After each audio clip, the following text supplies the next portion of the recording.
Ginseng Candle. Amoy kagalingan sa mga karamdaman, tatlong dahilan para gamitin mo ito. Narito ang Ginseng Candle Aromatherapy Scented Candles Eucalyptus Incenso. Una, ginhawa sa bawat samyu na maaamoy. Mataas na uri ng pampakalma sa buong katawan na nagbibigay positibong epekto sa taong gagamit. Ikalawa, natural na mga sangkap mula sa kalikasan na masuring pinili upang makapagbigay ng tamang enerhiya na naglalabas ng samyu ng kagalingan. Ikatlo, ang proseso ng pagbabasbas at ang kasamang orasyon ng produkto na magkukondisyon sa buong katawan upang tanggapin ang epekto ng ginseng candle. Para sa mga interesadong mag-order, i-visit lang ang website ng Likha Merchandise. I-search ang www.likhamerchandise.com. O kung sakaling gusto mo sa TikTok shop, i-search lang ang shop ng Likha Merchandise. Ang kwentong ito ay hango sa totoong buhay. Mula ito sa isa nating kabayan na itago na lang natin sa pangalang David. Walang eksaktong taon. Negros Occidental. Bumagsak na ang garison sa syudad ng Maynila. Ang ilan sa mga Hapon nandito na sa ating lugar. Nagtatago sa kabuntukan ng Patag, sakop ng bayan ng Silay. Wika ni Graciano. Kung gano'n nagtagumpay na ang mga Amerikano, tinupad ni General Douglas ang kanyang pangakong babalik. Tipunin na mga kasama natin, magsasagawa tayo ng pagpupulong. Kailangan suyurin ang kabundukan upang masiguradong walang natira.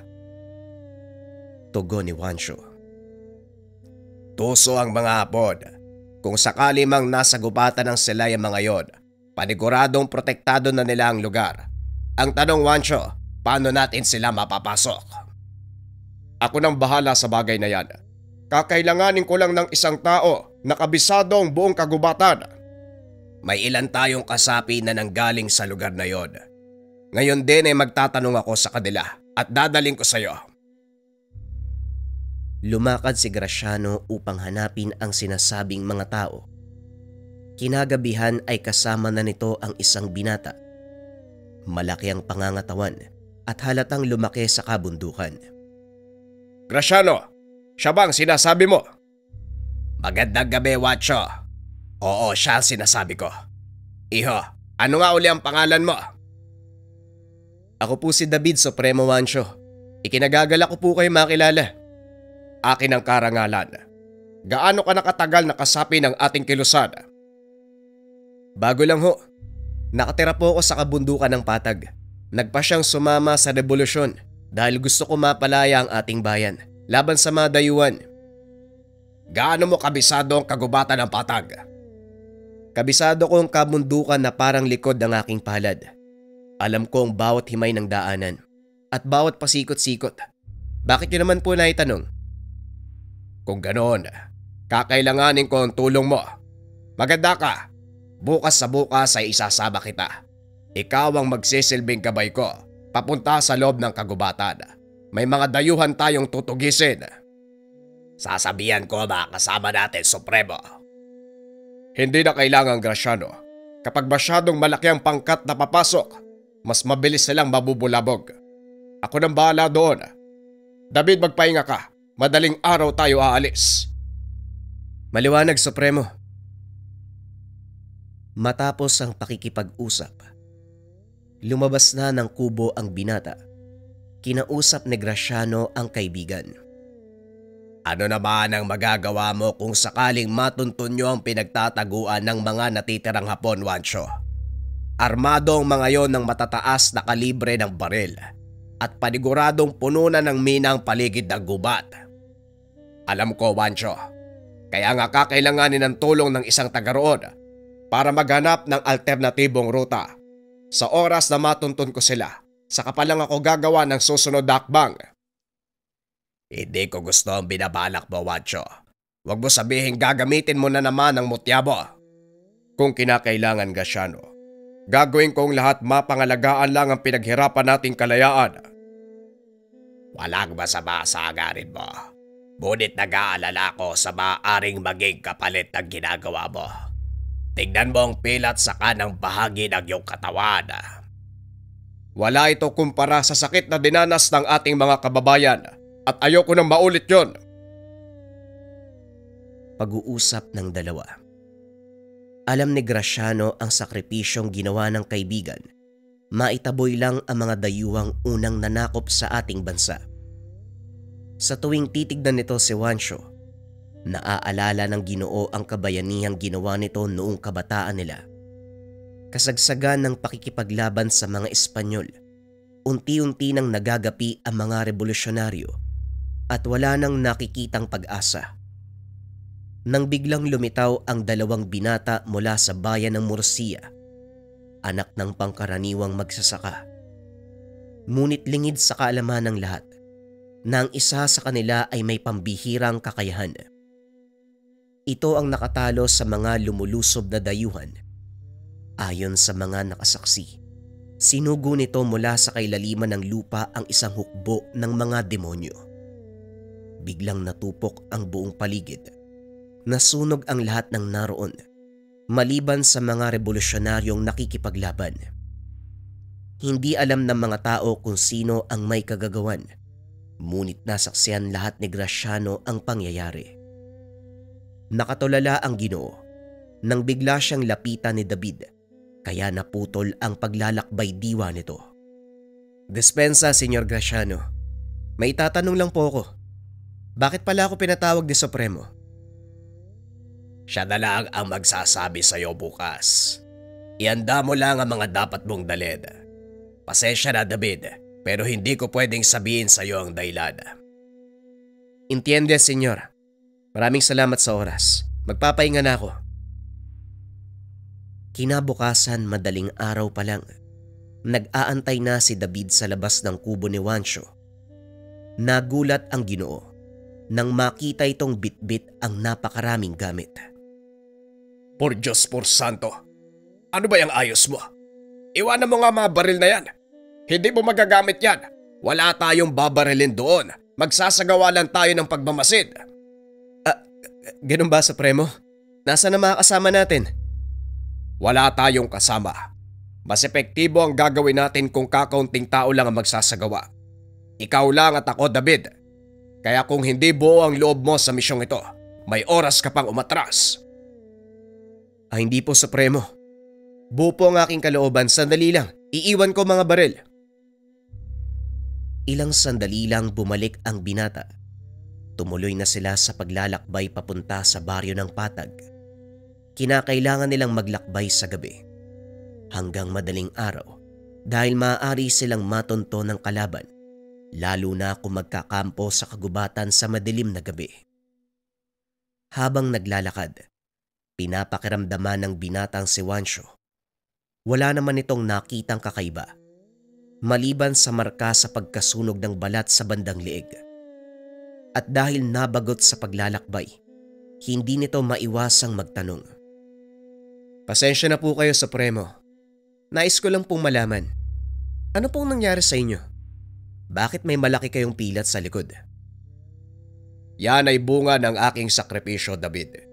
Ito ang naging kapalit ng tagumpay ko sa laban para depensa ng bayan ng Murcia. Matinding sakit ang pinagdaanan ko, ngunit ni minsan hindi ko pinagsisiyan. Alam mo kung bakit? Dahil yon ang nagsilbing mitya na mas masidhing pakikibaka ng ating mga kababayan. Narinig ko na din po ang inyong kabayanihan at ito po ang dahilan kung bakit ako umanib sa revolusyon. Naharap tayo sa katapusan ng digmaang ito. Wala man ako nang simulan niyo ang revolusyon, ngunit gusto ko naroon ako sa sandaling magwakas ito. Manatili kang tapat sa iyong bayan, David, at sisiguraduhin ko sa iyo masisilayan mo ang ganap na kalayaan ng ating pinaglalaban. Sa loob ng maikling panahon, nakilala ni David si Juancho at ng mga oras na yon ay malapit na sila sa mismong baryo. Sinalubong ng mga tao si David. Yon ang unang beses na makarating si Juancho sa lugar, kaya walang nakakakilala sa kanya. Mabuti naman at nakauwi ka na. Pero sino itong kasama mo? Magandang hapon, Lolo. Siya nga pala si... Ako po si Juancho, kasamahan ni David. Tama, kasamahan ko po siya sa revolusyon. Nasaan po si tatay? Ganun ba?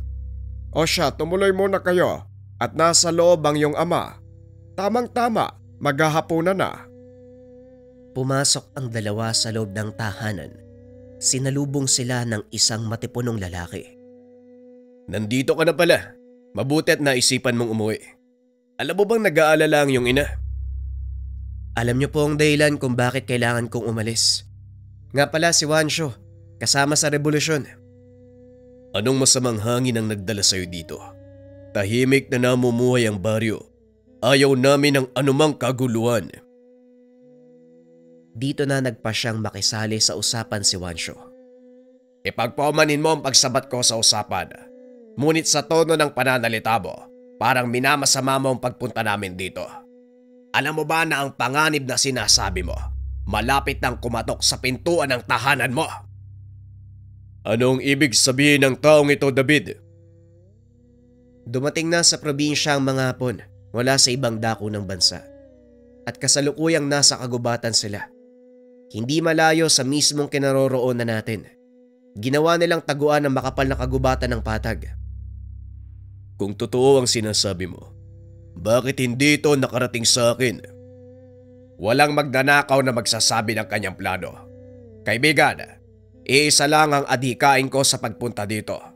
Yon ay pigilan ng mga sundalo sa paglikha ng anumang kaguluhan at sirain ng kapayapaan sa lugar na ito.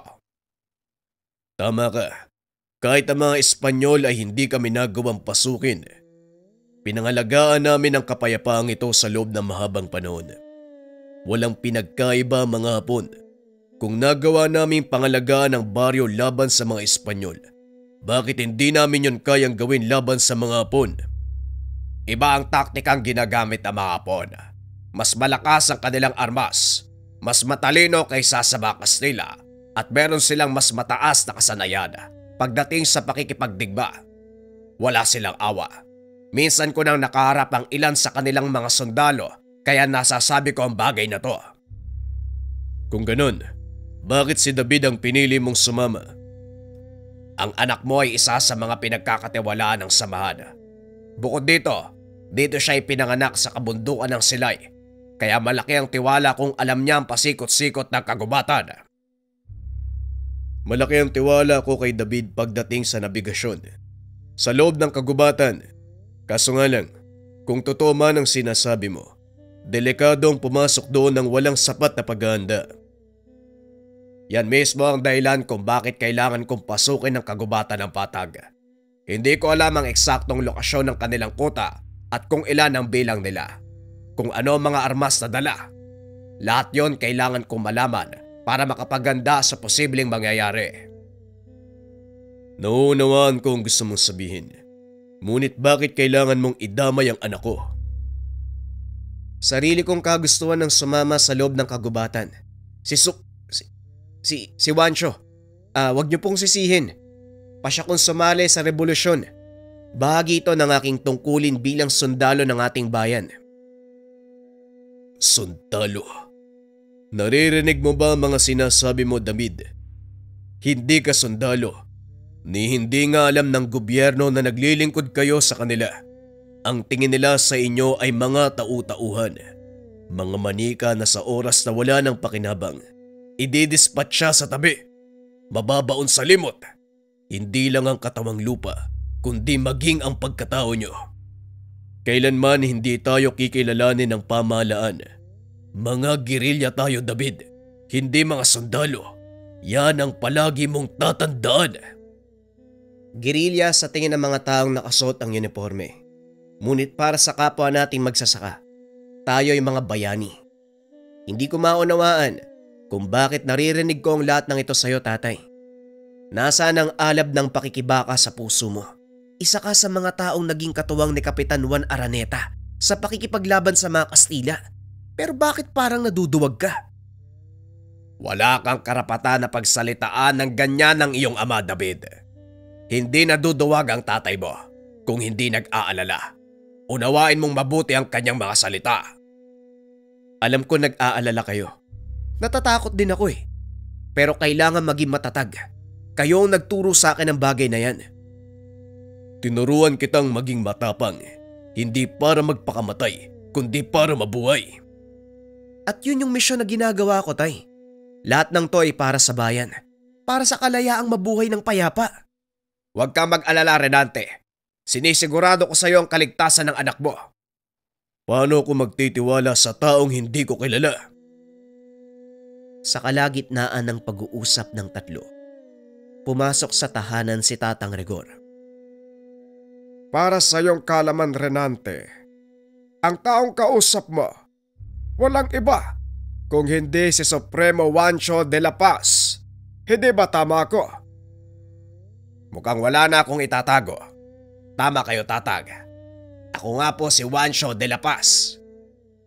Juancho de la Paz, ang taong tumawag sa ukbo ng mga demonyo upang dalhin ang impyerno sa bakuran ng mga Kastila. Paanong buhay ka ba? Yan din ang katanungan na hindi ko masagot.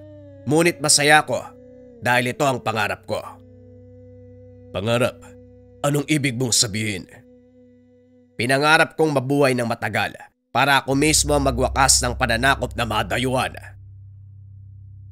Nagulat ang lahat sa sinabi ni Juancho. Maging si Renante, hindi makapaniwalang nasa harapan niya ang tao sa kwento lang naririnig. Sabihin mo sa akin kung ano ang maitutulong ko. Sa ngayon wala, kaibigan. Hindi namin kailangan ng maraming tao sa misyon. Mas maiging kami lang ni David ang pumasok sa kagubatan. Kung ganoon, aalalay lang kami dito sa baryo. Mag-aantay ng susunod na akbang. Mas mainam kung mananatili kayong tahimik. Nang sa ganon hindi mabisto ang mga plano ko. Sisimulan namin ni David ang misyon bukas ng umaga. Kailangan ko ng detalyadong daanan maliban sa pangunahing landas papasok sa gubat. May tuturo na ni David ang daan sa'yo.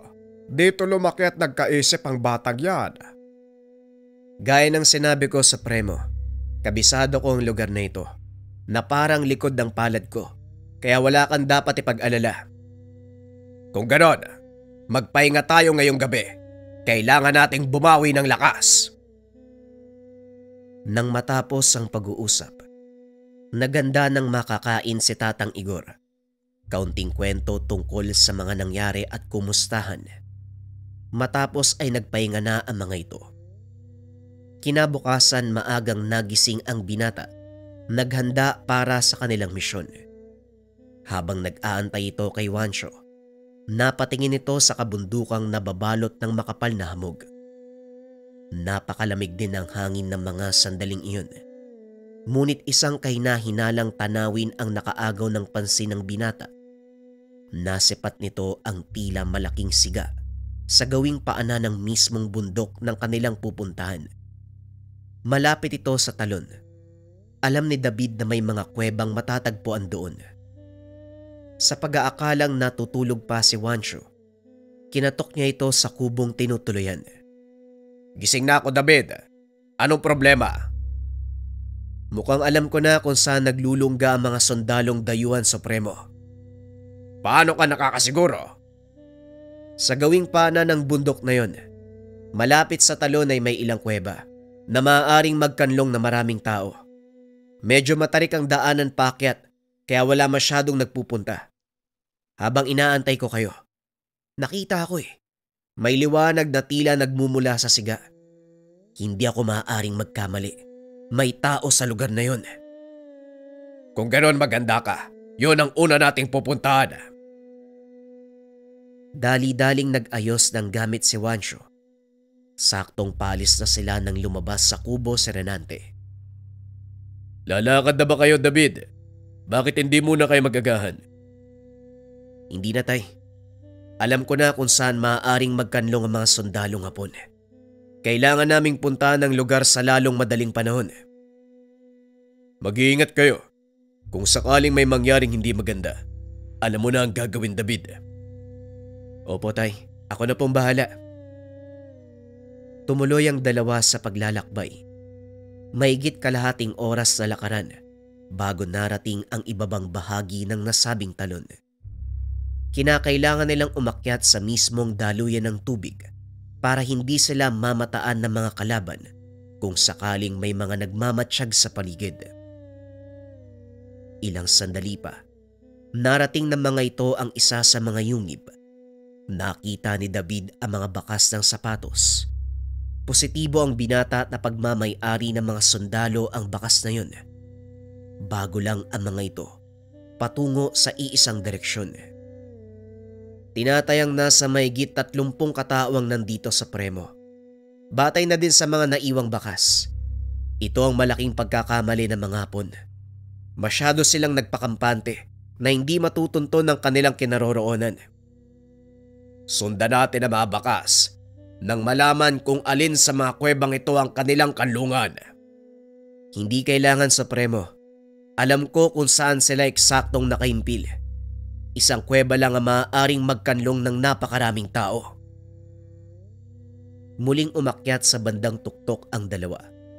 At doon ay nakita nila ang malaking tumpok ng sinindihang kahoy. May ilang nakabantay na sundalo. Ngunit ang nakakapagtaka, halos walang armas sa mga ito at hindi rin sila nahirapang marating ang mismong lugar. Parang may mali Supremo. Bakit walang patibong sa paligid? Maaaring nagpakampante ang Hapon na walang susugod sa kanila sa lugar na ito. Kaya hindi nila kinakailangan maglatag ng mga mina. Dito ka lang David. Alam mo na ang gagawin kung sakaling hindi umayon sa plano ang lahat. Malinaw Supremo. Lumabas mula sa pinagtataguan si Juancho. Naglakad papunta sa mga sundalong nagbabantay. Nataranta ang mga ito nang makita ang Ginoo. Kagad tinutukan ng baril at pinaluhod. Hindi niya maunawaan ang sinasabi ng mga ito.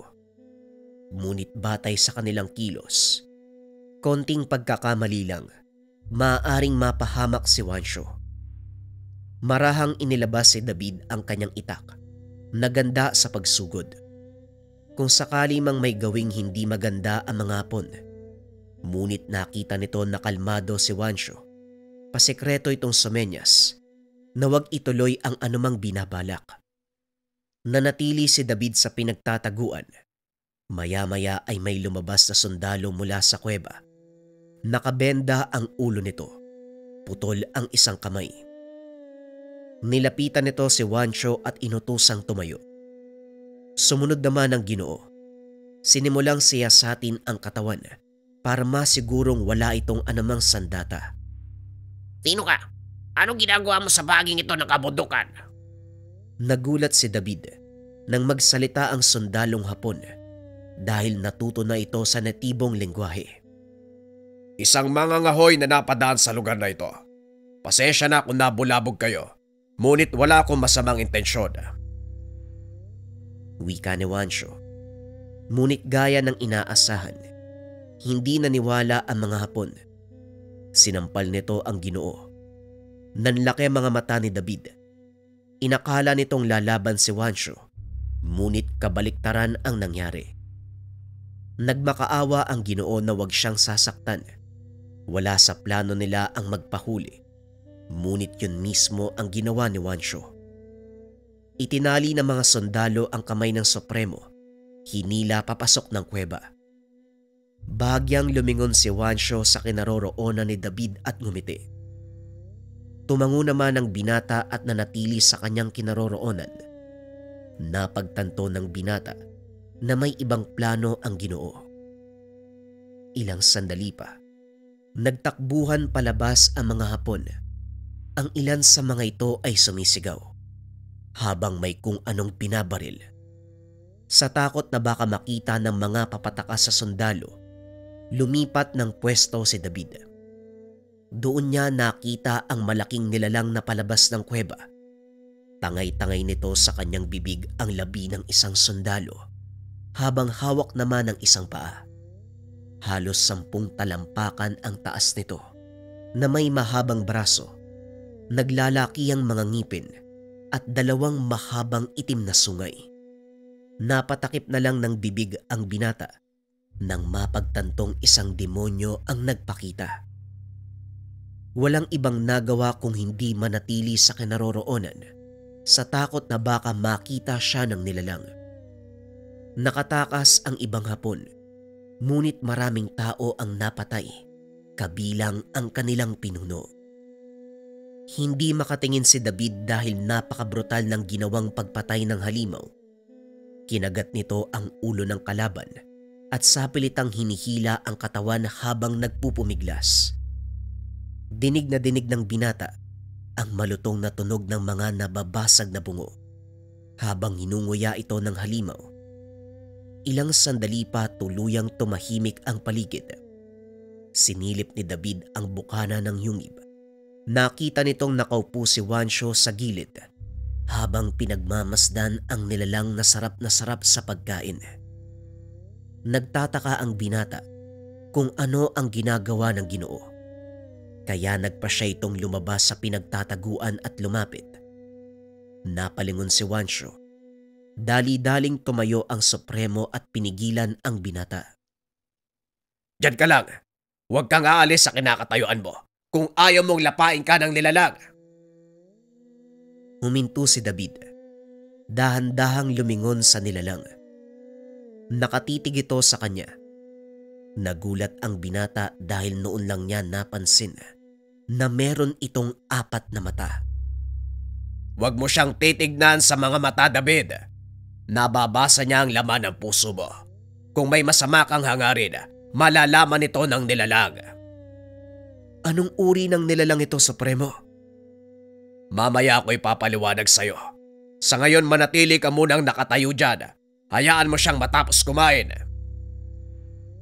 Halos 2 oras nag-antay ang binata sa nilalang. Nang matapos ay kusa itong naglaho.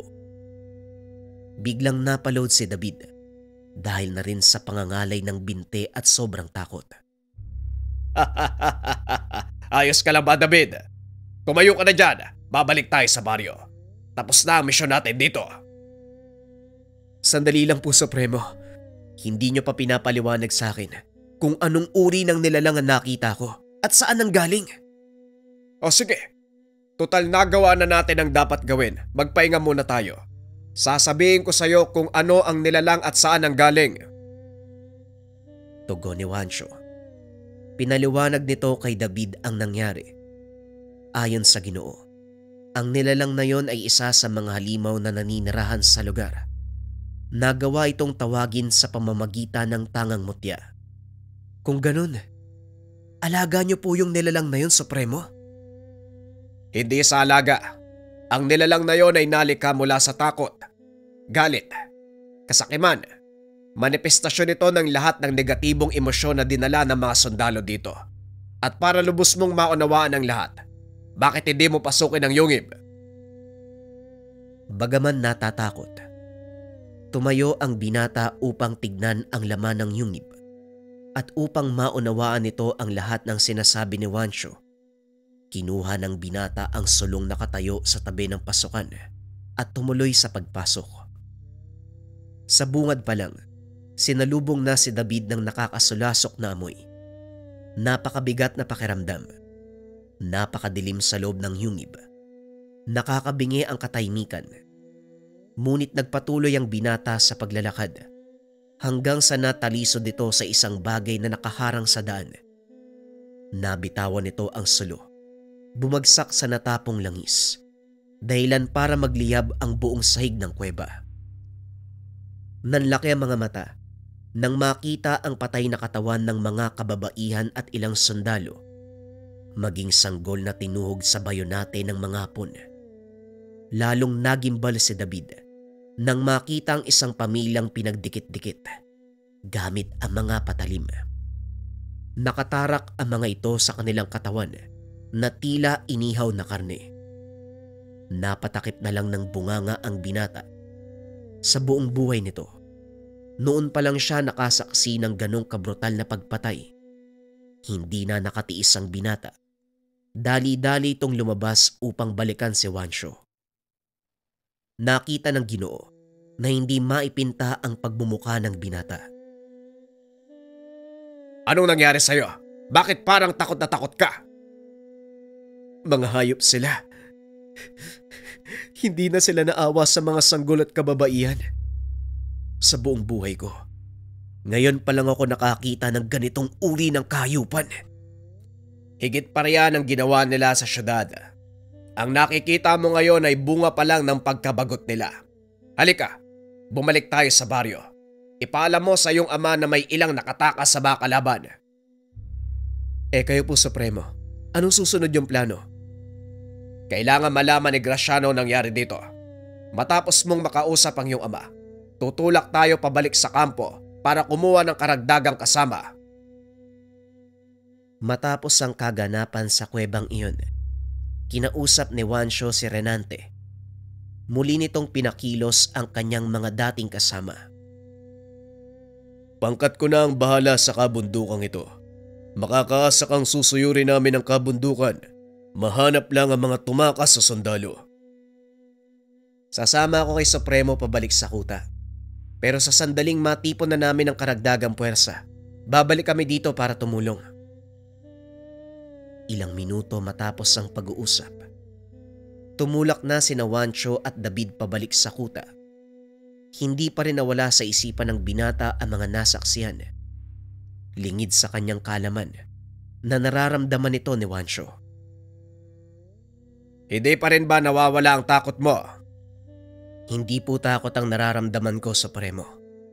Kung hindi matinding galit.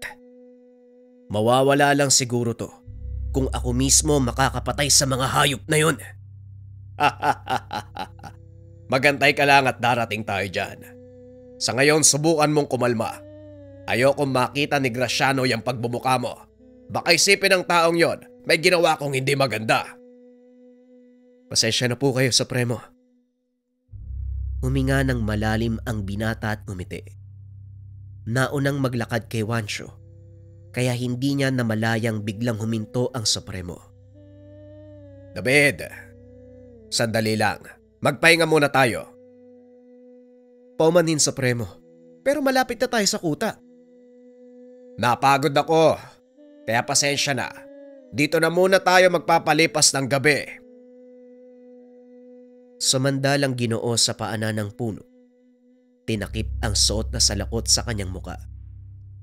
Napailing na lang si David. Kumuha ito ng ilang dahon ng anahaw. Gumawa ng maliit na kubol na matutulugan nilang dalawa. Magsisindi na sana ng siga ang binata, ngunit pinigilan nito ni Juancho. Huwag kang gagawa ng siga, David. Ayokong makamoy ng usok. Bagaman naguguluhan sa kilos ng Supremo, sumunod ang binata. Kumuha ito ng dahon ng alagaw. Dinurog. Inihalo sa langis. Ginamit niya itong pangbanyos upang hindi kagati ng mga insekto. Nanatiling tulog si Juancho habang si David ay patuloy na nakikiramdam sa paligid. Malayo sa mismong kalsada ang kanilang pinagkampuhan. Kaya hindi sila basta-bastang makikita kung sakaling may dumaan. Maya-maya pa, naramdaman ni David ang marahang yapak ng mga taong paparating. Binunot ni David ang kanyang itak. Tinignan kung saan nanggagaling ang mga yabag. Hanggang sa makita nito ang figura ng mga taong papalapit sa kanila. Akmang tatayo sana si David para sumugod, nang biglang hawakan ni Juancho ang laylayan ng damit. Huwag kang padalos-dalos, bata. Baka kumalat ang lamang loob mo sa gubat. Wika ni Juancho. Nilingon ng binata ang mga figura. Saka pa lamang napagtanto na hindi tao ang mga papalapit. Sabihin mo sa akin, Supremo, ano mga nilalang na yan? Tangla ang tawag sa kanila. Huwag kang gagalaw dahil hindi nila nakikita mga bagay na hindi kumikilos. Dumapa ka sa lupa nang sa ganon hindi ka nila maamoy. Dumapa ang binata. Hinayaang lampasan sila ng mga nilalang. Napansin nito na hindi nga sila nakita. Nang makalayo na, saka pa lamang tumayo si Juancho at nagsindi ng sigarilyo. Mas delikado pa sa aswang ang mga nilalang na yon. Kung sinugod mo sila, malamang hindi ka nasisikatan ng araw. Ala sige, magsindi ka ng siga Puno na ng pantal ang binti ko. Kaunting kaalaman. Ang mga tangla ay uri ng mga aswang gubat na tinatawag ding talonanon. Kalahating katawan ng mga ito mula ulo hanggang bewang, baboy, at mula bewang paibaba ay sa tao. Nakakatawa kung titignan ang mga nilalang na ito dahil sa mga maigsi nilang kamay at laging nakatingin sa itaas. Dito kinuha ang kanilang katawagang tangla na ang ibig sabihin ay nakatingala. Balik tayo sa kwento. Muling bumalik sa pagtulog si Juancho at gayon din si David. Kinabukasan nagpatuloy ang mga ito sa paglalakad hanggang sa makarating sila sa mismong kuta. Kinausap ni Juancho si Graciano at dali-dali itong nagpatawag ng pagpupulong. Mula pa sa malalayong lugar ang ilang kasapi kaya inantay nila ang mga ito. Gabi na nang magsimula ang pag-uusap. Nagpasya si David na wag nang sumali dahil alam niya ang detalye ng susunod na misyon. Pinagpahinga din ito ni Juancho dahil alam niyang matinding pagod ang pinagdaanan ng binata. Kinabukasan paglabas ng kubo, nakita nitong nakahanda na ang mga tauhan ni Juancho. Hinanap ni David ang Ginoo. Natagpuan niya itong nakikipag-usap kay Graciano. Nandito na pala ang iyong bagong alalay. Kumusta, David? Nakapagpahinga ka ba ng maayos? Opo, Senyor Graciano. Supremo, sila ba ang sasama sa atin pabalik sa patag? Tama ka, sila ang sasama sa atin. Magsisilbing bantay sa paligid ng baryo dahil sa nangyari. Siguradong gutom ang inabot ng mga yon. Sasalakayin nila ang pinakamalapit na pamayanan. Paniguradong maraming mapapahamak pag nagkataon. Yan din ang iniisip ko. Pero sa kasalukuyan nilang bilang, mahihirapan silang pasukin ang baryong pinamumunuan ng tatay ko. Huwag kang magpapakampante. Tuso ang mga Hapon. Kahit kakaunti ang bilang nila, nagagawa nilang wasakin ng isang buong baryo. Hindi ko pa nagawang makipagsagupaan sa kanila dahil nagsilbi lang akong tagamanman nung nadistino ko sa syudad. Ngayon mo mararanasang makipaglaban sa mga sundalong Hapon kung sakali. Babalaan na kita, David. Mas malakas ang pagnanais silang magtagumpay at makaligtas dahil nasa bingit na sila ng pagkatalo. Nauunawaan ko. Dahil kung ako nasa kalagayan nila, gagawin ko rin ang lahat para makabalik sa lupa kong pinagmulan. Mabuti naman kung ganon. Maganda ka na. Pagkagat ng dilim, lalakad tayo. Pag-uusap ng dalawa.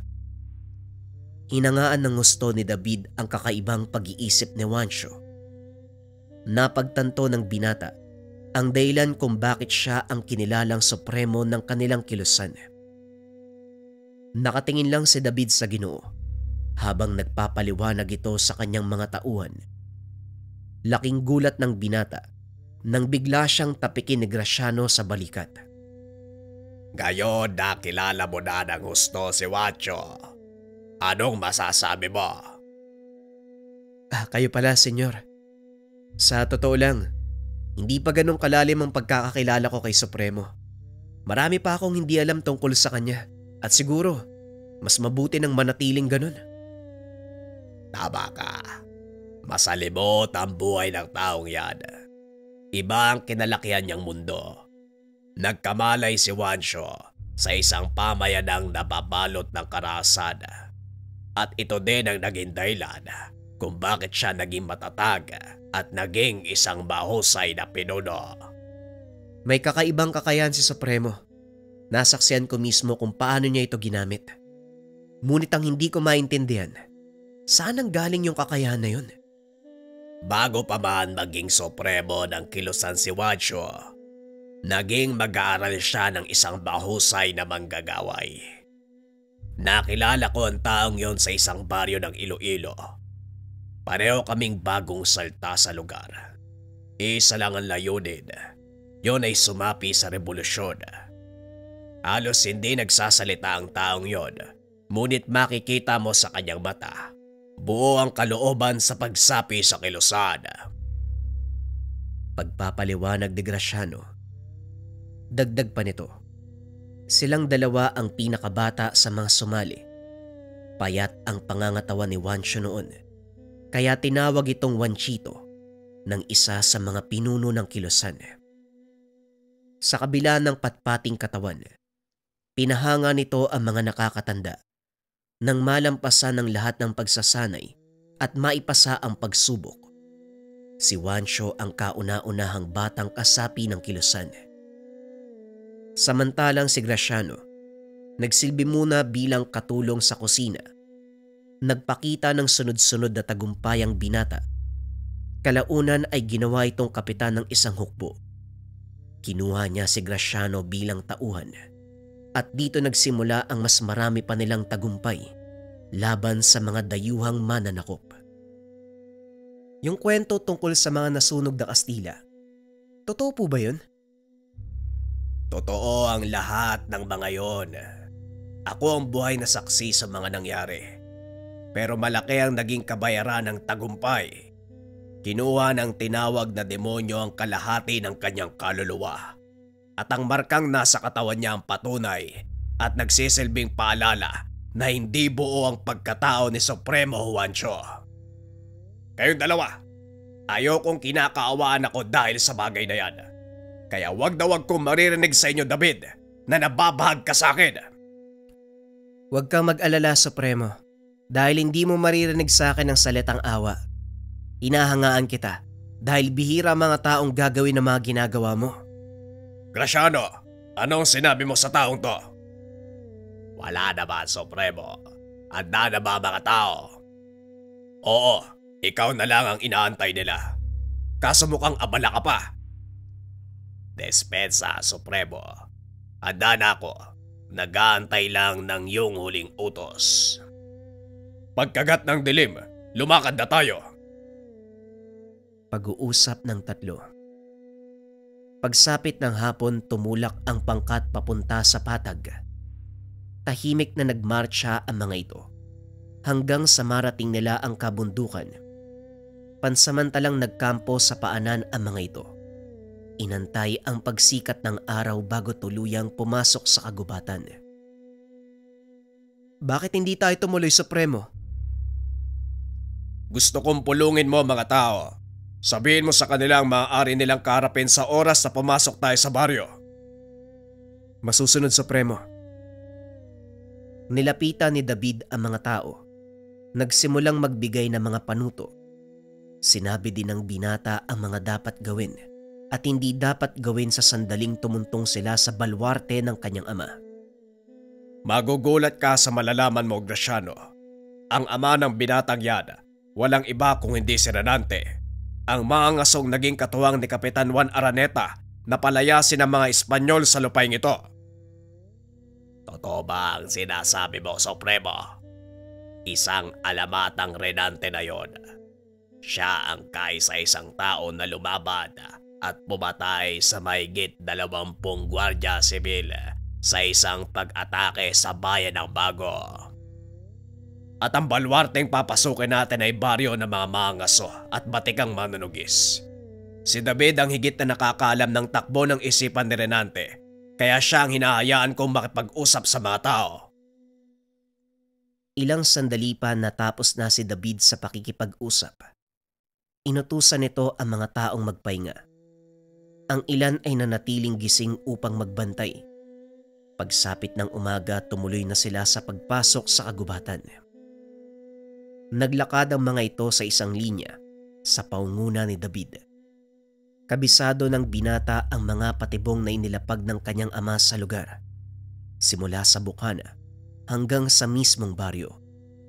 Punong-puno ng mga nakakamatay na patibong. Ang ilan sa mga ito ay nasira na ng mga Hapon nang una silang dumaan. Nakasabit sa puno ang bangkay ng ilan sa mga sinawing palad. Talaga palang mahusay sa depensa itong si Renante. Hindi ko akalaing buhay pa ang taong yon. Sa loob ng mahabang panahon, wala akong narinig tungkol sa kanya. At ngayon magkakaroon ako ng pagkakataong makita siya ng harapan. Huwag ka mag-alala. Makikita mo din ang taong yon. Malapit na ba tayo, David?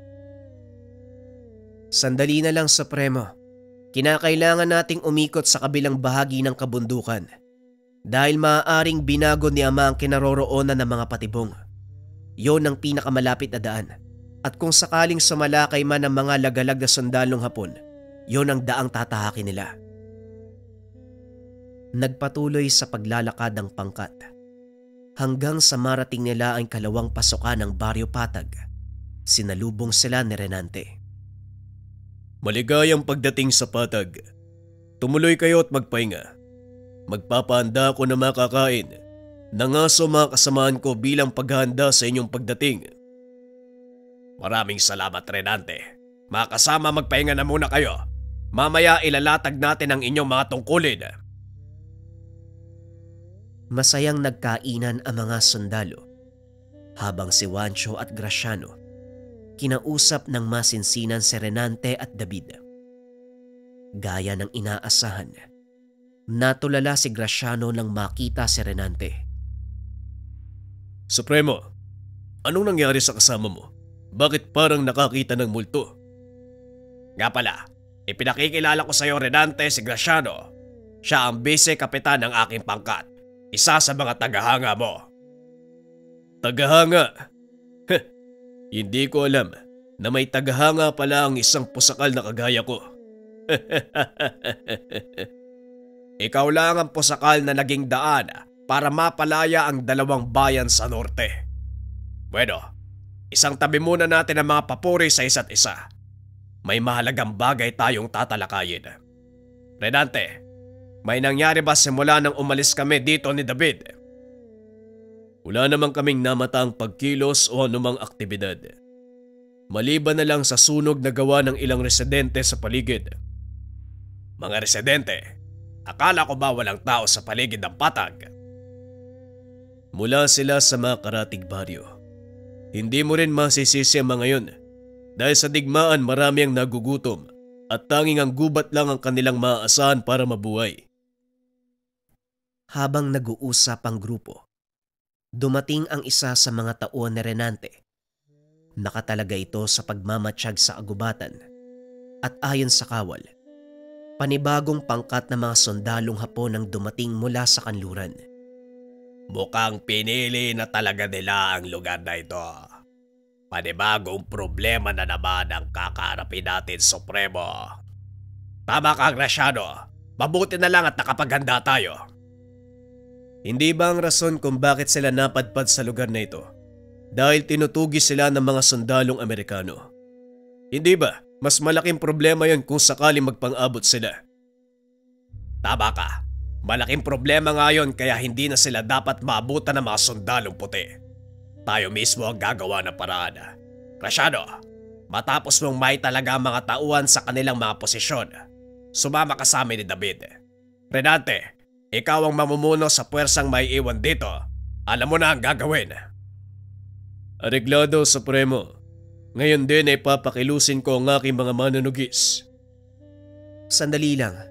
Kung may panibagong hukbo ng mga Hapon, hindi nyo ba naisip na maaaring aktibo pa rin ang kanilang himpilan? Kasi kung hindi, bakit sila magpapadala ng karagdagang puwersa? Biglang napaisip ang mga nakakatanda sa sinabi ni David. May punto ang sinasabi mo, David. Maaaring nakarating sa kanilang pangunahing himpilan ang nangyari dito. Nagpadala ng karagdagang puwersa para pabagsakin ang ating hukbo at masakop ang buong kagubatan. Dalawang bagay lang ang nakikita kong punterya ng mga dayuhan, Supremo. Kung nakarating man sa kanila ang kaganapan, maaaring alam din ng kanilang pamunuan kung sinong may gawa nun. At ang kanilang pakay, hindi lang para sakupin ang buong gubat, kundi para hanapin kayo. Alinman sa dalawang dahilan, pareho itong magdudulot ng peligro sa mga karating pamayanan. Kailangan nating kumilos.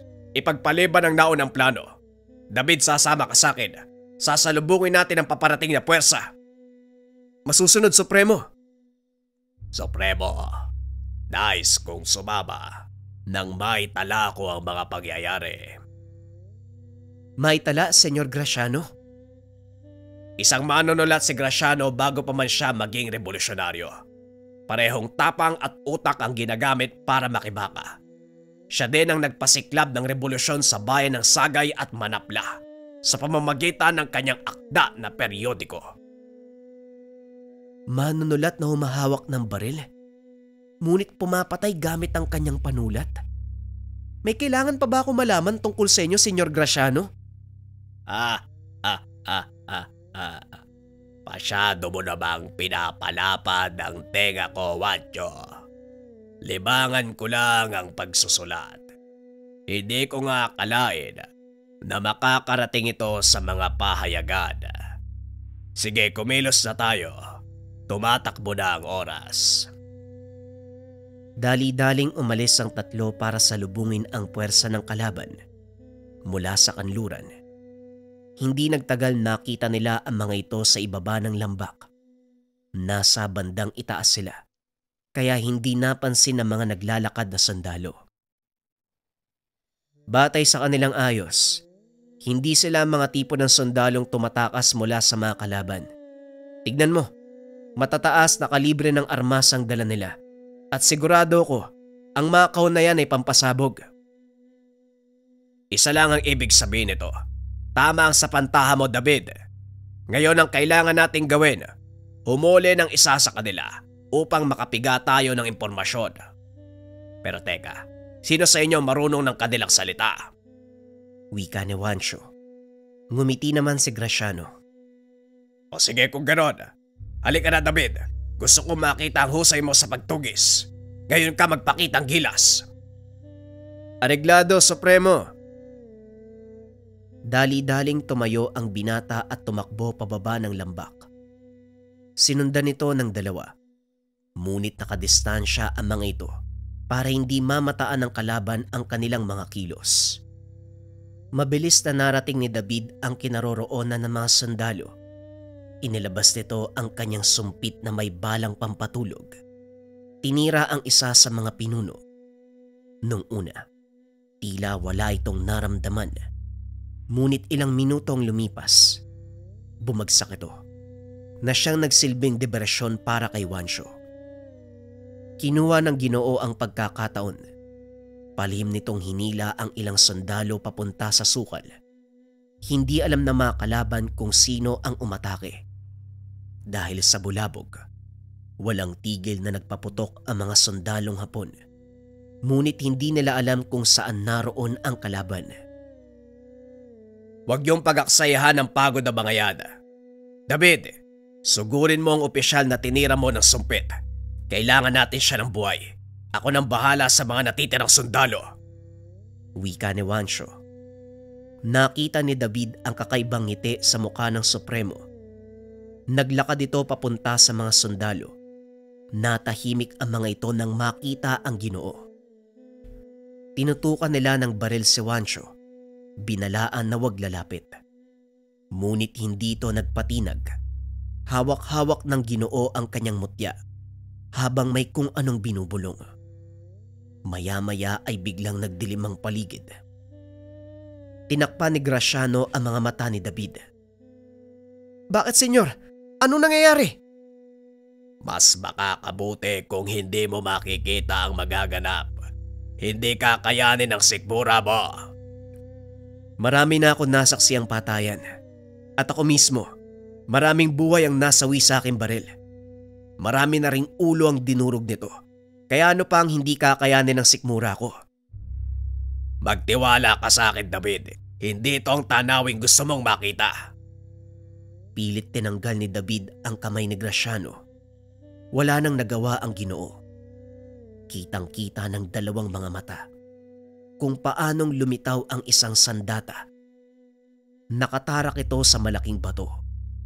Buong puwersa itong kinuha ni Wancho. Kakaibang apoy at kislap ang tumambad sa lugar. Kasabay din ito, isang munting nilalang ang nagpapaikot-ikot sa mga sundalo. Ano yung espada na hawak ni Supremo? At saka, ano yung nilalang na yan? Manood ka, David. Saksiyan mo ang panday na gerilya. Saksiyan mo ang kanyang munting nilalag. Wika ni Graciano. Ang nilalang ay bumulusok papunta sa mga sundalo. Biglang naglaho. Kasabay nito ang bawat paghampas ni Juancho. Kitang-kita niya kung paanong nagliwanag ang mga sandata. Natutupok ng apoy ang bawat tatamaan. Unti-unting namilipit ang mga sundalo at sumigaw. Naglabasan ang dugo sa bawat butas ng kanilang katawan. Kalaunan sumabog ang mga ito. Halos walang natira sa kanilang mga labi. Maging sa mukha ni David, kumalat ang pinaghalong laman at dugo ng mga sundalong Hapon. Nasuka ang binata, hindi makapaniwala sa nakita. Anong klaseng nilalang yan? Anong ginawa ni Supremo? Yan ang tinatawag na gawang-gawang. Sila ay mga nilalang na may hahalin tulad sa lambada. Ngunit mas mapanganib sila dahil kaya na mga nilalang na yan ang tunawin ang kanyang katawan at isama sa hangin. Nalalanghap ito ng mga kalaban at mula sa loob ay unti-unti silang papatayin. At gamit ang espada ni Supremo, sa oras na ihambalos niya ito, masusunog ang katawan ng lahat ng makakalaban. Peste, ngayon pa lang ako nasok sa buong buhay ko. Hindi ko akalaing makakakita ako ng ganyan. Kayong dalawa, bitbitin mo na yan, bumalik na tayo sa kampo.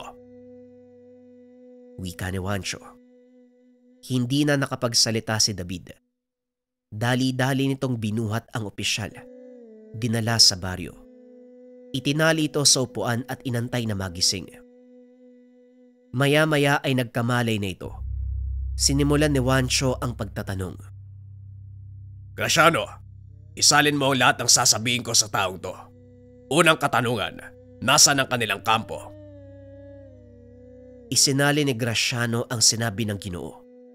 Ngunit wala silang nakuwang sagot. Matigas ang isang ito, Supremo. Mukhang mahihirapan tayo. Isang beses pa, Graciano. Tanungin mo siya muli. Inulit ni Graciano ang tanong. Ngunit wala silang makuwang kasagutan. Hayaan niyo po ako magtanong, Supremo. Senyor Graciano, maaari bang itanong mo sa taong ito kung ano ang nangyari sa kanilang kampo? Sinunod ni Graciano ang sinabi ni David. Sa pagkakataong iyon nagkwento ang Hapon. Ayon dito, kakalapag pa lang nila sa bansa nang salakayin sila ng mga sundalong Amerikano. Napilitan ang kanyang pangkat na umalis sa lugar. Pinili ang kabundukan ng kapatagan upang magtago. Alam mong hindi kayo makakatakas sa kamay ng mga gerilya kahit saan man kayo magpunta. Sinayang nyo lang ang mga buhay nyo. Sabihin mo sa kanya yan, Graciano. Isinali ni Graciano ang sinabi ni Juancho. Nagulat ang mga ito sa sagot ng sundalo. Ayon sa kanya, wala silang pinaghihinayagan at kahit ano pa ang gawin ng mga Amerikano, itutuloy pa rin nila ang pananakop. Bigayin mo ang taong yan nang malaman natin ang kanilang kinaroroonan. Ipinagpatuloy ni David ang pagtatanong. Ngunit hindi pa rin ito sinabi ang kinaroroonan ng kanilang pangunahing himpilan sa probinsya. Mukhang aabutin tayo ng siyam-siyam dito. Lumabas kayo, David. Graciano, ako na bahala dito. Lumabas ang dalawa. Ilang minuto ang nakalipas. Sumigaw ang opisyal, kaya dali-daling pumasok ang mga ito. Magsasalita na yata ang isang to. Kausapin mo na, Graciano. Nauubusan na ako ng pasensya. Lumabas ng kubo ang Ginoo. Ilang sandali pa ang nakalipas ay sumunod na sina David. Nagsalita na siya, Supremo. Wala na sa bayan ang kanilang himpilan, kundi na sa mismong kabundukan ng patag. Doon sila patungo ng hinarang natin. Ayon pa sa Hapon, may patakaran ang kanilang pamunuan. Sa oras na hindi sila makarating sa takdang panahon, susugod ang iba pang kasama. Kung ganoon yun ang aabangan natin, ihanda ang mga tao, protektahan ang baryo. Nagsagawa ng barikada ang mga kasama ni Renante. Paikot ito sa baryo. Gamit ang mga sako ng buhangin, kahit papano ay may mga naitabi silang matataas na kalibre ng baril. Nakuha ito sa mga sundalong nakasagupa. Ilang sandali pa dumating na ang inaantay. Nagsipaglabasan mula sa kagubatan ang sundalong Hapon. Pinaulanan sila ng bala. Gumante ng putok ang pangkat ni Renante.